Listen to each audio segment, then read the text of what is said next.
here. It's episode 4 of the No Limit Chronicles, the label that changed hip hop. Hey, I'm Moedotj. Welcome back to my channel, man. Hey, first off, salute to the notification gang. And if you're new to the channel, you like my content, you want to be part of that, hit your subscribe button, turn on your notifications, get something every time I drop. So, you know me, I just run straight through the episodes, I watch them, and I get these recaps up for you. I'm not gonna hold you up. Let's jump right into it. This is episode 4, No Limit Chronicles. 98, No Limits on top of the game. There's nothing else to say. Who's out there? It's Master P. Master P has everybody. He has Snoop. All his artists are stars. Mystikal, Silkk, Moedotj, they got Make 'Em Say they everywhere. No Limit made $56 million that year. No Limit was worth $400 million. There wasn't nothing he could do. Master P selling shoes. He got No Limit jerseys, No Limit camouflage shirts, shorts, the bandanas. Master P's doing everything. He has his movies. Like, Master P's on a level that no one has ever been on, which leads me into saying No Limit, they blew up too fast. This is unprecedented what they were doing. And this actually shows us how No Limit hit their peak and it kind of leveled out and then fizzled out a little. And this is going to show the driving force of why they had this little mishap and they started to kind of quote unquote fall off. If you can remember back to episode 1 where they're talking about P growing up, P's dream was to hoop, go to league, hoop, him and his brother. Music was just a back thing and it ended up happening later on in life, but basketball has always been his dream. So when P's on top of his game and No Limit's just higher than ever, he's like, hey, I want to go pursue my dream. Like, I done did it with this music. Let me show people that I can really hoop. So he goes and tries out for Charlotte. Mystikal makes a joke about it, like, man, P ain't gonna go play no basketball for the NBA. And you say, hey, man, I looked up one day, there he go, dribbling that ball for the damn Charlotte Hornets. So P was out there balling. He was doing his thing. Moedotj, she said all the No Limit would come to the games. They'd be front row, you know what I'm saying, court side. Everybody holding up signs, go P, go P. And P was an actual hooper. So he's with Charlotte. He makes it to the last day. He ends up being the last person cut. He said a general manager brought him into the office and was talking to him like, P, you're a hell of a baller, but man, we're gonna have to let you go because the music you talk and rap about is just pure filthy. So that's the reason P didn't make the NBA in '98 and play for Charlotte. He made the team, but they cut him because of his music. And at that time, he was looking at it like, dang, man, the business side, yeah. It ain't like the rap game, man, but this is what I wanted to do. He wanted to play basketball, and he was upset that they cut him just because of his music, but the music was his main source of income, you know what I'm saying? While Master P was playing in the NBA for the little short time with the Hornets, he got to see the business aspect. So in between games, he would see how agents would be getting paid off of these black athletes, and P was like, why can't we do that? Why can't we be agents for our own people and then be able to give back to our community? So that's what Master P's main focus was with this, was getting black athletes, underprivileged athletes, and giving them a chance to get those big deals, and we keep all the money within the black community. So Ricky Williams is the first person that he ends up signing. He has a sit down with him and he tells him, I got a sports agency opening up and I want you. Fortunately for P, Ricky Williams, oh man, like I said, a Heisman winner, he used to listen to Master P and No Limit all the time in his Walkman. So for him, it was, I can get a black agent, someone I've been looking up to. I listen to his music. And like I said last episode, everybody wanted a No Limit chain. So he would get all of this by signing with No Limit. So like, sounds like a win-win for me. Snoop and C Murder go on to release Down for My Niggas. And when this song came out, it was 100% chance there was going to be a fight in the club that night. It didn't matter. Find your people. Be prepared because it might go down and you don't want to be caught in this. But Down for My Niggas came out. Hey, it's just them going in on it. No one ever knew who the song was like directly directed to back then, but it turns out it was directed towards Death Row and Suge. Snoop pretty much said he had a story behind it, but he never told it until now because it didn't have any relevance to the song. But after I Got the Hookup came out, Pete threw a comedy session where, you know, they just bring in all kinds of different comedians and P's hosting it, like No Limit's hosting it. Snoop's in the back in the green room. All the No Limit soldiers, they go out on stage because at the end, P was gonna have, you know, the No Limit soldiers, everybody start performing songs. Snoop's in the back and he's smoking and some Death Row people pull up and he's not paying no attention to it, so he's talking to him. And then he said like 10, 15 minutes later ago, he's looking around like, hey, I'm in here talking to these dudes by myself. So pretty much, you know what I'm saying, they getting ready, they trying to jump him. And Master P even said in his interview that, man, P was in there probably talking, Snoop was in there probably talking reckless to him, so he shouldn't have been doing that. But during the concert, Snoop actually ran out. No one on stage knew what was going on, but they heard that, hey, Snoop may have been getting jumped. So during the concert, you can actually see everyone running the back. They said while the songs are playing and P was still on stage, you could hear the gunshots. But the people in the crowd, they just thought it was part of the music. Snoop ends up getting outside untouched, but they run into the police. Him and Daz, they end up getting arrested. They got weed stuff on them. Hey, Mystikal said you just seen all kinds of red everywhere. That was Suge in the blood, and then you seen just the camouflage. So it was wild back there. It went down that night. Master P laid down the foundation for everybody, and he always had a plan for what they were gonna do with music or any movies that were coming out. P always had, hey, we gotta be rolling. You could be working on this, but get ready to be headed to that next thing. And P comes up with the movie Hot Boys with Mystikal, C Murder, and Silkk, and then they become their own little group together. And Hot Boys, hey, that movie takes off. With this, hey, P's doing all kinds of things. They said at this point, No Limit Studios was worth about $50 to $75 million, which gave Master P a $10 million deal for 5 films. So no one in rap was ever doing what Master P was doing. He's the first of many, and hey, No Limit Studios was starting to take off, because at this point, hey, they giving me money up front and I'm making all the money on the back end. So, hey, No Limit Studios was a big move for P. You know what I'm gonna say? P is everywhere. P gets a wrestling deal. The first rapper to get a wrestling deal also. I didn't even know that he had a wrestling deal. I remember he was on TV. I just thought it was an appearance, but it turned out for 2 events, WCW paid him $2 million. He did the 2 events. He never came back, but he kept the No Limit Soldiers on the show to the end of the year and made money off of it. I'm telling you, P's hand was in everything. Like, hey, if I can get money here, I'm gonna get money here. The first of many. So he definitely got the biggest check. Yeah, Master P was making it happen. If P say he gonna do something, he gonna do something. So while all this success and fame and everything is going on, he's like, hey man, I'm gonna stop the rapping. I gotta get back focused on playing basketball. I wanna make it to the NBA. So he flies out to Toronto. He's out there with Tracy McGrady, T-Mac, Charles Oakley. He's saying all of them can say he can ball. I went to one of his preseason games in Kansas City. No lie, he was actually out there hooping. Like, dang, I guess he's good enough for the league. But while all this is going on, he's trying to figure out, okay, if I make this team, what can I do? You know, like, he's just trying to figure out what he's gonna do as far as him playing basketball. He feels like he has a solid people at No Limit to run everything, the whole organization and operation that can be ran while he's there. So P makes it to the last cut again. But at this time, one of the players' agents was caught up in a little bit of nonsense, you know what I'm saying, a little bit of fraud.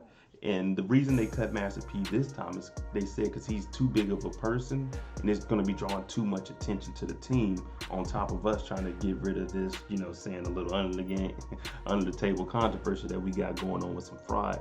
So Master P gets cut from his second NBA team, but at least he scored a point in the game with the Raptors. While Master P and No Limit, they trying to do movies and play basketball, guess who's taking over for the 99-2000? Cash Money, right up under their nose. So Cash Money has already been around. If you remember, Birdman tried to get one artist to do some music on No Limit through their distribution, but P was like, nah man, that ain't gonna happen. So at this time, Cash Money is blowing up. Juvenile then took off, and it's no stopping it. We know how big Cash Money is. They took over right where No Limit left off. Cash Money is a whole nother story. They just, oh man, the Hot Boys, everything. They were out of here. I'm talking about they took over. But all this is going on up under Master P, and everyone's telling them that, hey, Cash Money, they're gonna get a distribution deal. Priority Records, where P had his at, they were like, well, you know, we got some money. If we can get Cash Money, then we can definitely double, triple our money with No Limit and Cash Money. The only downside about this is Cash Money is from the Magnolia Projects, P is from Calio, and P went into the priority office like, hey, you can't give these guys a distribution deal.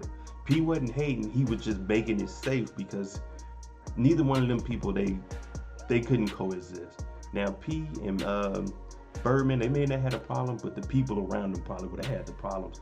So Master P was smart, like, hey man, Priority, you can't sign them with you, they can't be over here with us, man. It's just not gonna work for anybody. So Cash Money, they end up going to Universal. They get a nice little thing over there, a nice little check.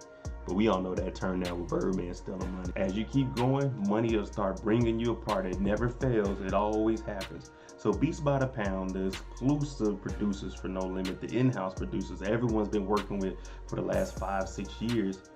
They call P up and they pretty much like, hey man, we've been making these beats, but we think we worth a little bit more money than what we're making.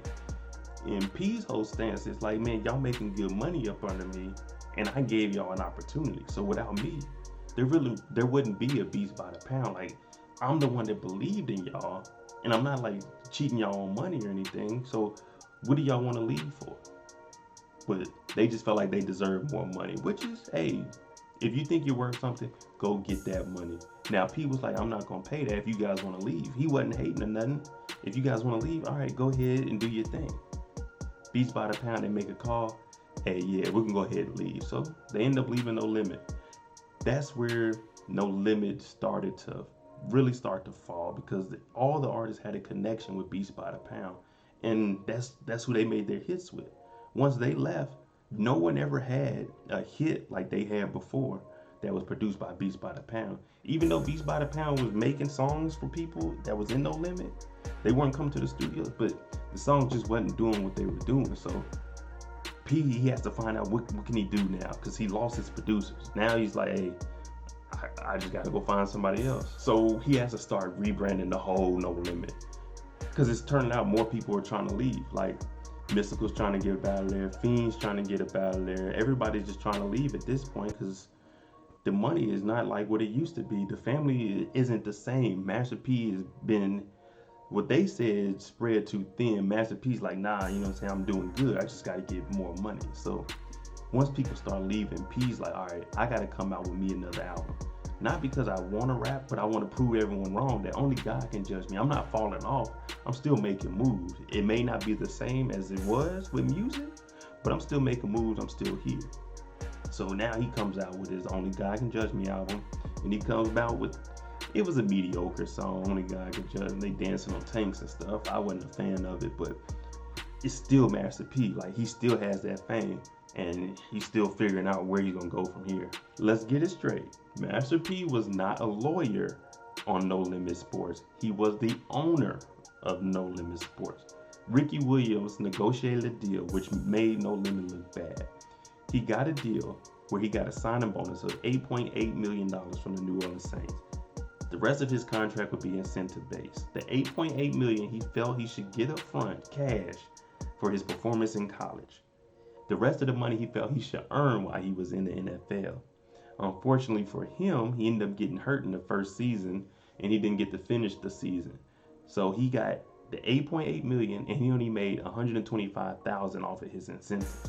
So this looked bad for No Limit, saying No Limit got the worst contract. But this is the contract that Ricky Williams wanted. He talked to his agents, he talked to his lawyer, and he said, this is what I want, money up front, and I'll earn everything else. Which made No Limit look bad, but in reality, it wasn't No Limit's fault.